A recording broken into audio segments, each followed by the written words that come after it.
आइए दोस्तों, बचपन की कुछ यादों को फिर से ताज़ा करते हैं और चलते हैं अपने एक नए पौधे की ओर। दोस्तों, बचपन में हम लोगों ने इमली, काला खट्टा और खट्टा मीठा चूरन, ये सब तो हमें बहुत कुछ खाए होंगे। पर आज मैं आपको दिखाने वाला हूँ बचपन की एक ही हमारी ताज़ा याद, जो कि हम लोगों ने बचपन में ज़रूर खाई होगी। तो दोस्तों, चलिए मैं आपको दिखाता हूँ। उससे पहले मैं ये कुछ यहाँ के आसपास के पौधों को साफ़ कर देता हूँ, ताकि वो आपको आसानी से दिख सके। तो दोस्तों, हम बात कर रहे हैं अपनी सुंदर पीले फूल वाली खट्टी मीठी घास की।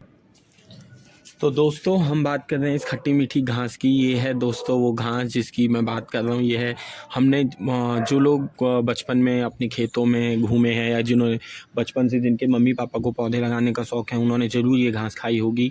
ये खट्टी मीठी घास है दोस्तों। ये खाने में बहुत ही खट्टी लगती है और इसकी हम लोग ऐसे ही खाते हैं। इसकी चटनी बनाने की भी कोई ज़रूरत नहीं और ऐसी ही बहुत टेस्टी होता है। तो दोस्तों, आज मैं आपको, आप सोच रहे होंगे कि आज मैं आपको इसके बारे में क्यों बता रहा हूँ। तो दोस्तों, आज मैं आपको इसके बारे में इसलिए बता रहा हूँ क्योंकि हम लोग इसे सिर्फ एक घास समझ करके उखाड़ देते हैं।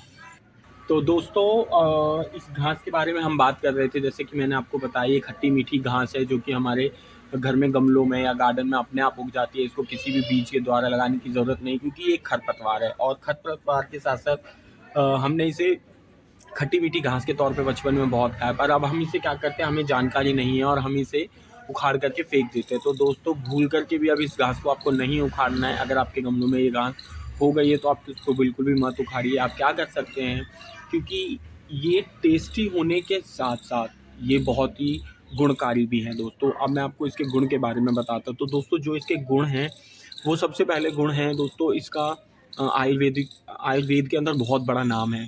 क्योंकि जब भी हमारे सर में दर्द होगा मान लीजिए, तो आप क्या कर सकते हैं, इसके कुछ पत्तों को आप पीस करके उसमें आप प्याज का रस मिला करके अपने माथे पे इस तरह से कुछ मसाज के रूप में आप कर सकते हैं। जिससे कि दोस्तों क्या होगा, कुछ ही देर में आपको आराम मिलेगा और आपके सर दर्द में फ़ायदा होगा।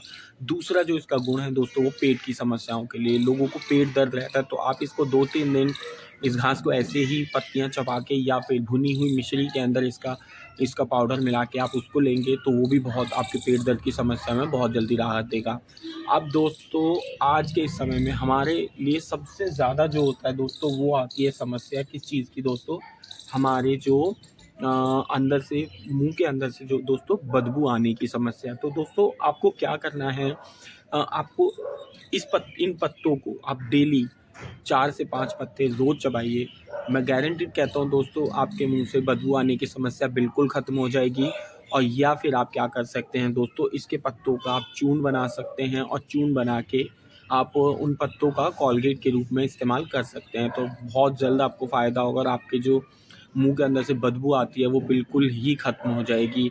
और जैसे कि सर दर्द है, पेट दर्द है, मुंह की बदबू की समस्या है, और सबसे बड़ी दोस्तों ये होता है, विटामिन सी का स्रोत है ये बहुत ही बड़ा। इसके अंदर इतना विटामिन सी होता है, खट्टे मीठा है इसलिए खट्टा है, इसलिए इसके अंदर बहुत ही ज़्यादा विटामिन की मात्रा होती है।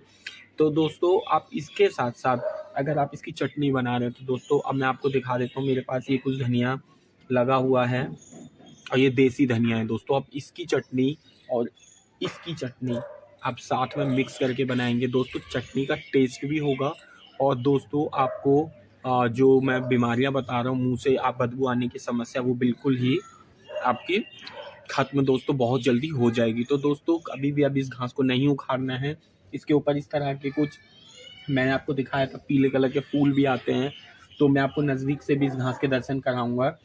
तो अगली बार से, जैसा कि मैंने बताया, आपको बिल्कुल भी इस घास को नहीं उखाड़ना। चलिए मैं आपको एक बार इसे घास को पास से दिखा देता हूँ।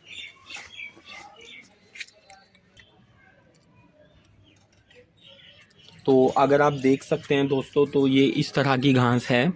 और मैंने आपको बताया, जो मैंने धनिया आपको दिखाया वो ये वाला धनिया था। ये धनिया जो कि हमारा खुद ऑर्गेनिक धनिया है, और इन दोनों को आप मिला करके जो चटनी के रूप में आप इस्तेमाल कर सकते हैं दोस्तों। तो दोस्तों, कैसी लगी जानकारी कमेंट करके ज़रूर बताइएगा, और मिलते हैं अगले वीडियो में। तब तक दोस्तों, चैनल को सब्सक्राइब करना मत भूलिएगा। Thank you so